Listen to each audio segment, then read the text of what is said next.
Hello, I'm Zash, and welcome to episode 17 of my Katawa Shoujo Let's Read. Joining me, as always, is my co-reader Faith. Lily has left for her aunts, and Hanako feels alone. Hisao is going to try to help her through this traumatic time for her, and hopefully things go okay. Anyway, please enjoy.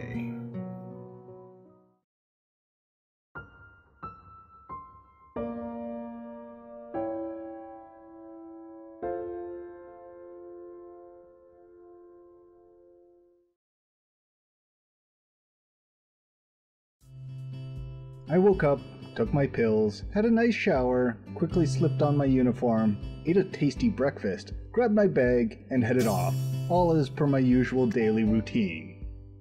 It was only after arriving in class that the normality of the day was thrown off.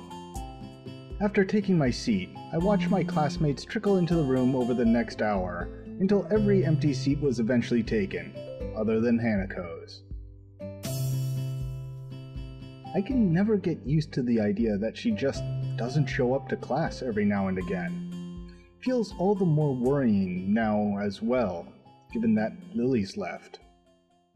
As Mutao continues to drone on, I find my gaze flicking ever so often to her seat, as if she might appear there at any moment now. Nobody else seems to care at all about her absence, but they have little reason to. Hanako being absent from class, after all, is perfectly normal. Or, at least, it was. Her attendance hasn't been all that bad from what I've seen in my time here, but it was apparently much more spotty beforehand. This is also an ominous time for her to be gone. It's the day before her birthday, and my suspicions are starting to rise after the breakdown she had in class when it was mentioned. An increasing amount of my thoughts is taken up about how I could help her, but in the end, I feel like I can't do anything. The bell heralding the beginning of lunchtime rings out, shaking me out of my thoughts. A collective sigh of relief can be heard from the class, though Mutao looks quite put off. He dislikes being interrupted in the middle of his exciting lectures, after all. Just when I'm wondering what I should do on lunch break, given that Hanako and Lily aren't here, the solution presents itself. Afternoon, Hee-chan! Afternoon, Misha, Shizune. You both look as bright as ever. Shi-chan wants to know if you'd like to have lunch with us today? Sure. It'll be good to have some company. The cafeteria hums with activity, much like my old schools did. Yamaku is different, though, in how strangely civilized the lunchtime rush is. What one would expect to be an unruly mob chomping at the bit to get to the serving area is rather a neat and organized line. There's a small amount of jostling, and people's heads are often craning around to check on what's happening up ahead, but it's pretty subdued. This is due, no doubt, to the very serious rules regarding such matters in this school. The same strict discipline is observed when students move in the hallways, or come to and from their dormitories and the school gate. While the reason for it may be slightly off-putting, I've come to quite like this sense of order that's enforced in this school. I didn't really like being told by Shizune and Misha to get all their lunches, though. I feel a little used as I take my seat at the table where they're sitting, plunking their food down in front of them. Sweetbread and strawberry milk for Misha, a bowl of ramen and juice for Shizune. I heave a sigh of relief as I put it all down, after the significant difficulty I had carrying it all in addition to my own lunch. Thank you! Misha claps her hands together before popping open the wrapper and digging into her bread ravenously. Shizune simply gives an appreciative nod before giving her steaming ramen a stir and blowing on it a little to cool it down. I open my own lunch, another packet of sweetbread, and take a bite before washing it down with some juice. The bread is very sweet, So much so that I end up forcing myself to stomach it just to get the experience over with. Midway through, I decide to take a break from the difficult task and ask what's on my mind. So, I'm guessing the two of you had a reason to drag me down here. You two seem to always have an ulterior motive after all. What are you saying, Hifan? We don't have any ulterior motive.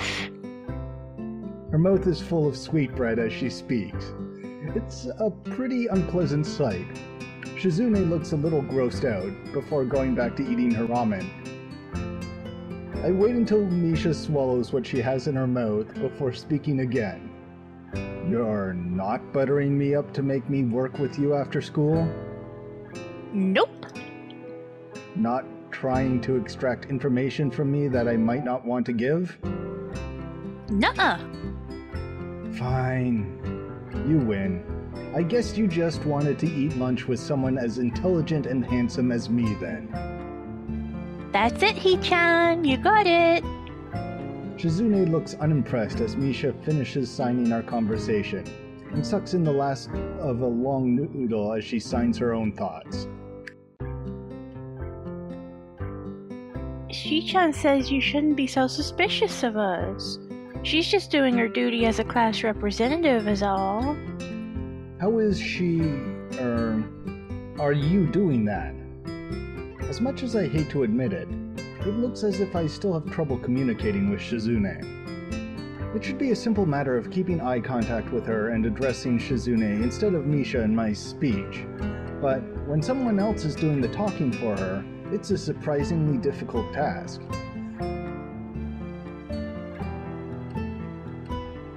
It's the class representative's job to ensure everybody's doing alright in class, isn't it? Not really. Wait, how is making me get your food ensuring that I'll go well in class? Shizune huffs and adjusts her glasses disapprovingly. So this is the thanks we get for giving you companionship during lunchtime? That's a total dodge of the question. Wait, hang on. How did you know that Lily's away and Hanako is absent, and since those two are the only people you hang around with... You also made it kind of obvious to see. Ouch. I may have well done so, but she didn't need to rub it in. Maybe this is payback for before. Right. Well, thanks. I appreciate it, and that isn't sarcasm. The two nod and we get back to finishing our meals. It feels a little embarrassing to be accompanied just because they noticed I was lonely, but it isn't as if they're strangers either. It isn't long before I finish the last of my bread and start on the last of my juice. And as I do so, I find my mind wandering back to what I've been thinking about before the two interrupted my train of thought. It feels like I'm the only one in class that so much as acknowledges Hanako not being there. It felt like this the other times she skipped class, but now it's even more acutely annoying. Does nobody care if she's happy or not? Have they just written off any possibility of helping to make her better? Even Muto doesn't try to keep her in class, and I'm still not wholly convinced by his reasoning. Hey Hee-chan, is your juice past its expiry date? What? You were pulling a weird face, like this. As if it were needed, Misha mimics my own expression. Her exaggeration makes me grimace, though Shizune at least takes some amusement from it. I was just thinking about Hanako. Oh? Misha's interest is piqued, and so is Shizune's, once my words were interpreted for her. I'm just worried about her being absent so often, especially now though, what with her birthday coming around. The memories of that incident in class are still fresh in their minds. Their faces alone are telling me that much. Do you know anything about Hanako? Anything that might help? Misha shrugs and looks to Shizune, who mulls on this for a while. The only people she's ever talked to for more than a sentence or two are you and Lily. Shizune may not be able to convey Lily's name in a derisive tone of speech, but I feel as if it comes through in her sign language. The effect is lost, however, after Misha's interpretation. There are a couple of things we know about Hanako as student council members, thanks to the records that passed through our hands, but we can't say anything about what's in them. Understandable. It sounds a lot like the nurse's patient confidentiality. Every time I find someone that knows something about Hanako's past, it turns up being a dead end. The only way I'll ever find out is by asking her. I don't know if she'll let me know such things, but if it's for her sake, I have to at least try. Don't worry about it, Hee-chan. It happens every year after all. That doesn't remove my sense of worry at all. I still feel a little at fault for what happened in class, but this feels like it goes further, even without their confirmation of that fact. Misha notes my troubled expression, her own usually happy and reassuring face dropping. Everyone has problems they have to deal with, right, Hee-chan? Yeah, I just wish I could help Hanako more with hers. With that, the conversation trails off on a depressing note. Eventually, Misha manages to pick the mood back up through her usual bright and bubbly antics, but my mind remains focused on Hanako. I'll go check on her later. I make sure my door is locked after dropping off my school bag. The dorms are quiet. Muto kept me occupied longer than I expected, discussing my studies after classes ended, and pressing me on some worksheets to give to Hanako, almost as an afterthought. Absorbed in thought, I'm late in registering the shadow that appears in front of me. Looking up reveals the owner of said shadow. Hey man, haven't seen you in a while. Oh, hi. What's with that response? My absent-minded greeting visibly annoys him. I'd probably have had the same reaction. Sorry, just thinking about a lot of stuff. Thinking is a pretty poor excuse to not be aiding the war effort. And how goes the war? I am preparing. Right now, I need money to help with those preparations. If you want me to loan you money, just say it. No, man. I'm good. You're good? You don't want my money? Hey, man. Don't look so surprised. It's insulting. I'm pretty big in the competitive bowling scene, but yesterday, I found some guys who didn't know that. I'm fairly sure that betting would be against the school rules. School rules don't matter. This is a war situation. People these days, they have no appreciation for what war means. So, what do you need this money for, dare I ask? Non-perishable canned food, building materials, mostly corrugated iron and wood panels, first aid kit, camping heater, portable radio, sleeping bag, flashlight, mechanical clock. At first it strikes me as a rather random assortment of objects and materials, but after a few seconds, it clicks. Isn't that a list of materials for a fallout shelter? Ah, so you've read a Protect and Survive booklet. It's good to see somebody so knowledgeable about how to protect themselves. You don't seriously think? It's a non-zero possibility. No, I'm pretty sure there's zero possibility of that ever happening. He slowly and dramatically raises an eyebrow. Well, as dramatically as one can raise an eyebrow. The chance is, I don't know, 0.1 to the trillionth place. It's infinitesimal. Besides, where can you build a fallout shelter anyway? Certainly not on campus.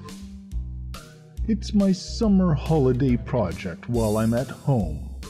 My dad said I could do it. Really? Yeah, he thought it'll improve my crafting skills and manual dexterity, or something. Knowing Kenji, his dad probably just thought it might keep him out of his hair for a while. Still, it does make me wonder what his parents are like. Maybe they're totally normal and Kenji is just an aberration. On the other hand, maybe this kind of paranoia and fearful survivalism runs in the family. Hey, want to help me build it? You look like the type that's handy with tools. If I had your help, we could make a really badass bunker instead of just a fallout shelter. I doubt that. Playing soccer before my accident gave me good footwork, but I've never really tried my hand at anything approaching real handiwork. I'm not, really. I'm busy over the holidays anyways, I'm afraid. A shame. If the feminists ever get a hold of the launch codes, I fear that so few will be prepared. And your fallout shelter will protect you from a nuclear bomb explosion in the case that does happen? A fallout shelter isn't meant to protect against the blast. That's what a blast shelter is for. I thought you knew better. My mistake. My home's pretty far away from any major military sites, so the fallout following a nuclear exchange is a bigger concern than the blast itself. What this'll do is keep the dust and other particulates away from me and my food supply, and my sleeping area. It's gotta last me at least 14 days, though. 14 days is a pretty long time. It is. I need 1 liter of water a day for drinking. 2 optimally so that I can wash as well. Toiletry is easy enough. Just garbage bags and a bin placed outside the shelter area. Food means canned supplies, of course. Of course. And the radios for outside communication? Right. So I can pick up government alerts on what's going on outside. I need a mechanical clock rather than an electric one, in case of the electromagnetic pulse from a nuclear airburst fries it too. There's all the other stuff I need as well, like extra clothing, matches, and candles. I think I still have time to gather it all though. Maybe. As much as I hate to say it, I'm a little impressed. He's really researched this and thought it through. Then again, I don't know if I want to live in a post-apocalyptic world with only people like Kenji having survived. It sounds like you really know what you're doing. Damn right I do. It must be hard living in constant fear like this. He hardly ever socializes either, so the fact that he went bowling with others in itself is something of a surprise. This mentality reminds me a little of a certain someone. Thankfully, her fear of others doesn't manifest in such a distinctly eccentric way. One thing I know for sure is that I certainly can't tell him exactly why I haven't been hanging around with him much recently. It's late, I have stuff to do. I'll think about making a fallout shelter or something though. Yeah, alright, that's cool. A man has to do what he's gotta do, after all. You should hang out with me sometime, by the way. You're a cool dude. Cool dudes should hang out together, right? For some reason, that comment actually feels kinda nice. The situation with Hanako being what it is, though, means that I probably won't be able to fulfill his request. For now, at least. That'd be good. I'll talk to you later about it when I can. Cool. Later, dude. He returns to his dormitory room. I had better go see Hanako. I stand outside of the door to Hanako's room, hoping that she isn't in too much of a state, as I nervously clutch at the worksheets Muto asked me to pass on to her. It's one more reason to visit her, and it gives me something to talk about, so I suppose I should be thankful to him for giving me the task.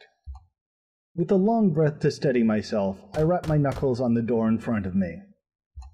Silence. I listen intently for any sound of shuffling coming from inside, but I can't hear a thing.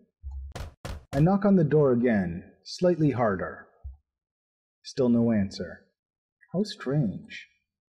Scratching my head, I make one last attempt at getting her to answer as I knock on the door one final time. Hanako, it's just me. Muto said to give you some stuff. For a while, the attempt seems just as unsuccessful as the last. Just before I slip the sheets under the door, though, I hear the handle rattling. As the door opens halfway, I quickly try to see how Hanako's faring. It's a task made somewhat more difficult by her oversized gown hiding so much of her body. She doesn't look sick, or at least not immediately so. To be honest, I'd have preferred that to her expression right now. She looks terribly tired and appears to be barely acknowledging my presence. Hi Hanako, Muto wanted me to give you these since you weren't in class today. I hold out the loose sheets, which she tentatively takes in her hands. The way she moves is so devoid of thought. Her posture is slumped in an unusual manner for someone that's so often tense and wound up. Even her eyes keep looking away from mine, doing their best to avoid eye contact. I move my head a little to try to get a better look, but she just ends up turning away. Are you okay? If you're feeling sick or anything, I could get a nurse. It feels almost pitiful to put on such a routine get-well-soon act. I can't think of anything else I could possibly do for her, though. She seems to collect herself a little at the notion, but only a little. Her head remains turned away, but her eyes move towards me. I'm fine. An awkward silence follows. As it lingers, I notice the sleeves and the cuffs of her gown bear slightly damp stains. Her cheeks are a bit red too. Has she been crying? I see. I hesitate a little before coming out with the words I really came here to say. Would you like me to stay? I don't have anything urgent to do at the moment, so it wouldn't be any trouble. Her eyes slide away from me, and I lose any hope for an improvement of her mood. I wait for a response, but she doesn't say anything, nor give any kind of gesture. She just stands there, looking away from me. Hanako? She slowly shakes her head. Okay. Good night then. With that, Hanako steps back and closes her door without a second word. More than a little worried, I retreat back to my room. Wandering up the hallway, I keep mulling over what happened. It felt like Hanako was only half there, as if I was interacting with a robot that was just doing what it was programmed to do, without any real thought. She was a husk of a person. This is frustrating. I had hoped that meeting Hanako would help the situation, but I feel like it's only made it harder to understand her. How am I supposed to try and help her when she quite literally shuts me out like that? I don't even bother to turn on the light, opting instead to simply change into my pajamas, quickly choke down my evening pills, and collapse on my bed.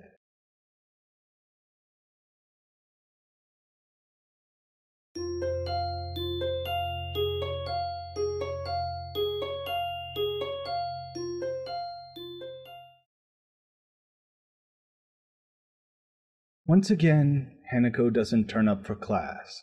Try as I might to concentrate on other matters, this fact continues to distract me throughout the entire school day, and even as I walk through the school gardens to the dormitories.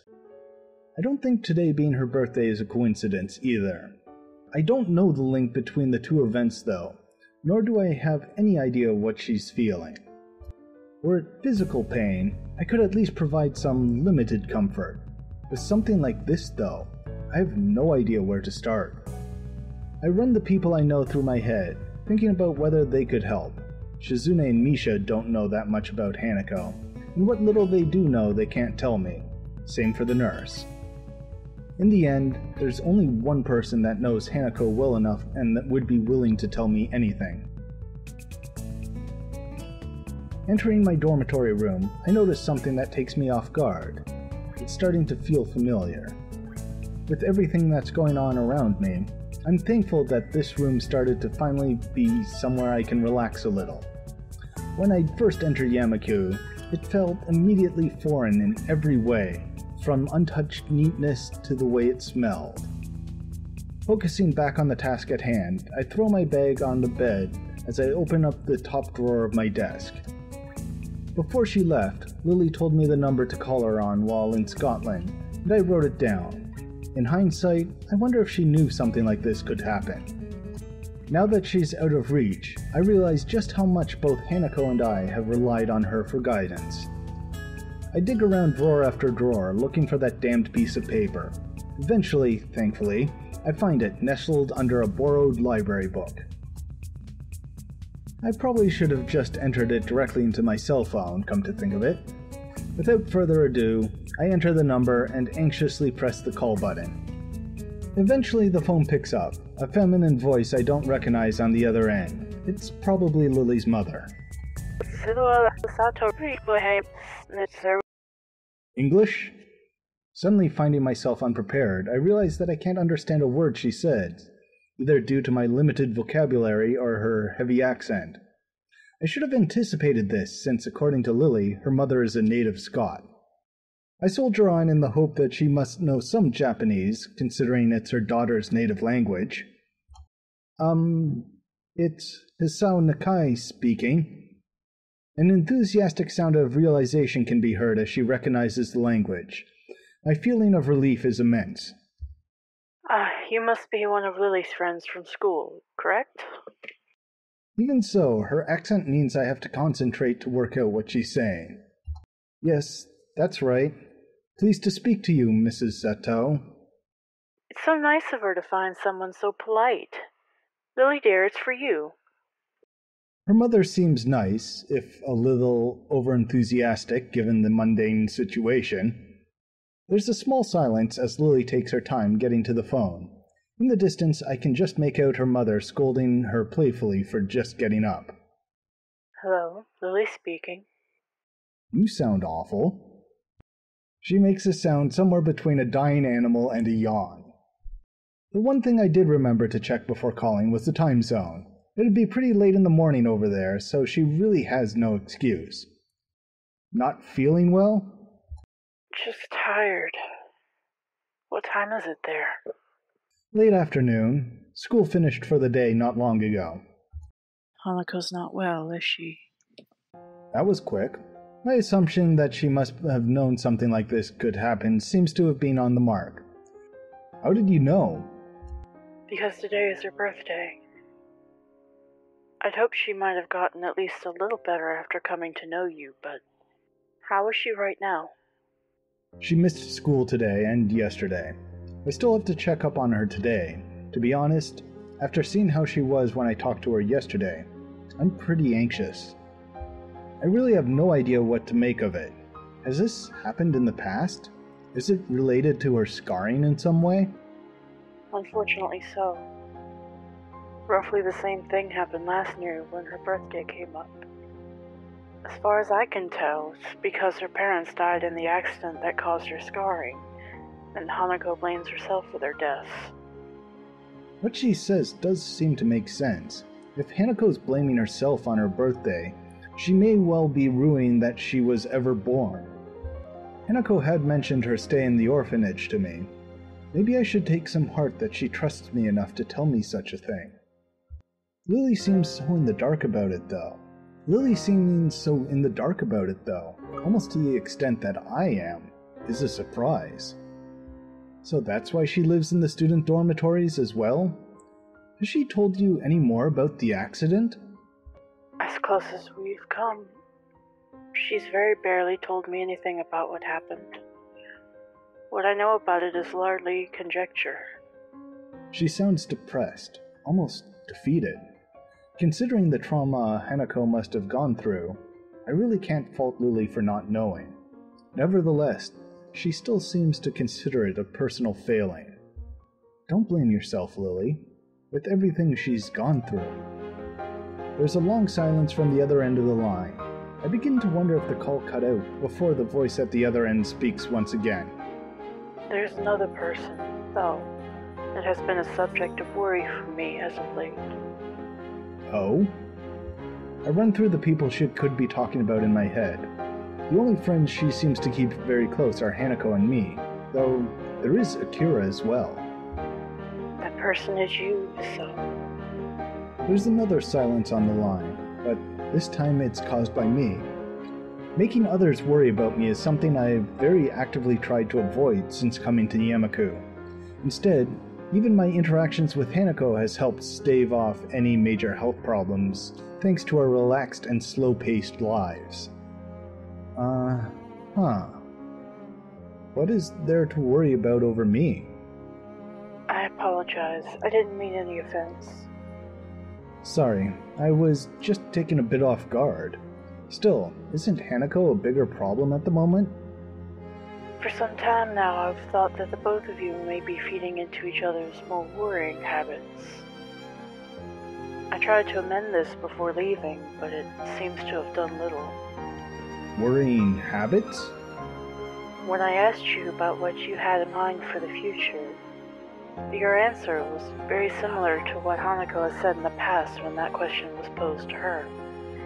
It is well and good to want to protect her, but I fear that treating Hanako like this, as if she were a daughter or someone in need of special care, is only going to achieve the opposite. The situation got effectively turned on its head. After everything that's happened, this is the first time I find myself doubting Lily's judgment.